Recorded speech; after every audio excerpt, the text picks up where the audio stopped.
3 বছরে রেজওয়ানকে বাঁচাতে চাই। সম্প্রতি 16 কোটির সেই ইনজেকশন পেয়েছে অস্মিকা। স্বাভাবিক জীবনে ফিরে এসেছে সে। তবে এবারে জীবনজয়ী হোক এই ছোট্ট যোদ্ধাও। আপনার একটু সাহায্যই হতে পারে ওর শেষ আশার আলো। এই লড়াইটা এক শিশুর প্রাণ বাঁচানোর, যেখানে একটা ইনজেকশন মানে পুরো একটা জীবন। 3 বছর বয়স, অথচ সে খেতে পারে না, হাঁটতে পারে না, নিজের শরীরটাকেও ঠিক মতো অনুভব করতে পারে না। এই ছোট্ট শরীরটা কেবলই অপেক্ষা করে একটা সুযোগের, একটা ইনজেকশনের, যা কিনা ফিরিয়ে আনতে পারে তার গোটা জীবনটাই। বারুইপুর থানার অন্তর্গত শঙ্করপুর গাজীরহাট গ্রামের একটা সাধারণ পরিবার। রোজ ফল বিক্রি করে সংসার চালান আজিজুল সর্দার। কঠিন দিনগুলোর মধ্যেও পরিবারের একমাত্র আনন্দ ছিল ছোট্ট ছেলে রেজওয়ান সর্দার। কিন্তু সেই আনন্দ এখন ক্রমেই মুছে যাচ্ছে এক অজানা অন্ধকারে, এক বিরল রোগের থাবায়। Spinal muscular atrophy SMA type 2 এই কঠিন জেনেটিক রোগে আক্রান্ত রেজওয়ান। মাত্র 2 বছর বয়সে প্রথম ধরা পড়ে তার এই রোগ। এখন তার বয়স 3 বছর, ওজন 11.5 কেজি। এই মুহূর্তে তার একমাত্র ভরসা ওই একটা ইনজেকশন, জোলজেন্সমা নামের জিন থেরাপি, যা প্রয়োগ করতে খরচ পড়ে প্রায় 16 কোটি টাকা। শুধু এই একটা ইনজেকশনেই এই রোগ প্রতিরোধ সম্ভব, কিন্তু শর্ত রয়েছে। ওজন 20 কেজির কম থাকতে হবে, তাই সময়টা বড্ড সীমিত। একবার এই ওজন পেরিয়ে গেলে এই রোগের চিকিৎসা আর সম্ভব হবে না।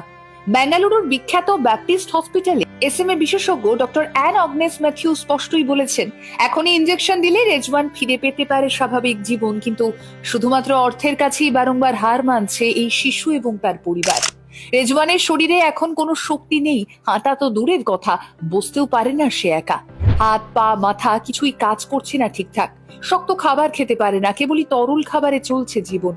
প্রতিটা দিন যেন মৃত্যুর দোরগোড়ায় দাঁড়িয়ে থাকা এক শিশুর জন্য অপেক্ষা।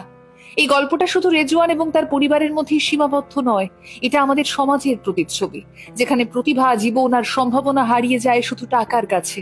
কিন্তু যদি আমরা সকলে একসাথে এগিয়ে আসি, তাহলে একটা শিশুর ভবিষ্যৎ বদলে যেতেই পারে।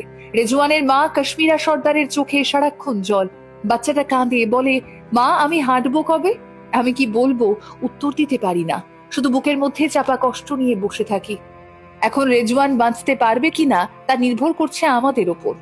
16 কোটি টাকা, কর ছাড়া ইনজেকশনের খরচ, যা কোটি কোটি মানুষের হাত একত্র হলে তা সম্ভব করা। আমরা যদি সকলে 10 টাকা করেও সাহায্য করতে পারি, লাখো লাখো মানুষ একসঙ্গে এগিয়ে এলে এই অঙ্কটা কোনো ব্যাপার নয় বোধ হয়। আজ আমরা যদি এগিয়ে আসি, তাহলে হয়তো কাল এক মা তার ছেলেকে হাঁটতে দেখবেন, এক বাবা তার সন্তানের হাসি ফিরে পাবেন। আসুন না মানুষ হয়ে মানুষের পাশে দাঁড়াই, আসুন না রেজওয়ানের জীবনটা ফিরিয়ে দিই। ভিডিওর কমেন্ট বক্সে রেজওয়ানের সমস্ত ডিটেলস দেওয়া রইল আপনাদের জন্য। অনুরোধ একটাই, যথাসম্ভব সাহায্যের হাত বাড়িয়ে দিন। একটা ছোট্ট বাচ্চাকে সুন্দর স্বাভাবিক জীবনে ফেরাতে পারেন আপনি। দ্য কোব আনটোল্ড। প্রতিদিন মোটিভেশনাল এবং হিস্টোরিক্যাল বিভিন্ন ভিডিও দেখার জন্য অবশ্যই চোখ রাখুন আমাদের পেজে। দ্য কোব আনটোল্ড বলে আমার আপনার মতো সাধারণ মানুষদের কথা, আর তাই সাধারণদের অসাধারণ গল্প শুনতে অবশ্যই আমাদের পেজে চোখ রাখতেই হবে আপনাকে।